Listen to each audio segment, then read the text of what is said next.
DRDO defence research development organisation. ఇందులో ప్రధానమైనటువంటి అంశం ఏంటి అంటే ఇక్కడ ముఖ్యమైనటువంటి పనులు చేస్తారు వీళ్ళు.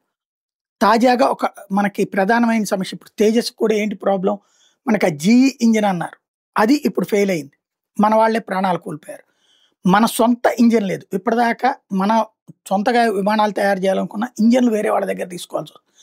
దాన్ని అడ్డుపెట్టి రష్యా కానీ అమెరికా కానీ మనల్ని ఎదగనీయకుండా చేస్తుంది. ఎందుకంటే మనకు సొంత ఇంజన్లు వచ్చినాయి అంటే కనుక మనం విమానాలు ఇవన్నీ సొంతగా తయారు చేసుకోవడం ప్రారంభిస్తే వీళ్ళ వ్యాపారాలు దెబ్బతిన్నట్టు, వాళ్ళ దేశాలకు సంబంధించినటువంటి వ్యాపారాలు దెబ్బతిన్నట్టు. అందుకని ఆ దేశాల నుండి ఇంజన్లు ఇవ్వకుండా చేస్తున్నాయి. ఇలాంటి దశలో రక్షణ పరిశోధన మండలి సొంత ఇంజన్ల తయారీ వైపు దిశగా అడుగులు వేసింది. అందులో భాగంగా డిఆర్డిఓ తాజాగా clean sheet 5th Jan design రూపొందించింది. సాఫ్రాన్ అంటున్నారు అనమాట. దీనికి సాఫ్రాన్ ఇంజన్ రాబోతుంది అనమాట. అంటే భారతదేశపు సొంత ఇంజన్ రాబోతుంది. ఇది సక్సెస్ అయిందంటే రాబోయే రోజుల్లో భారీ మార్పులు తప్పవు.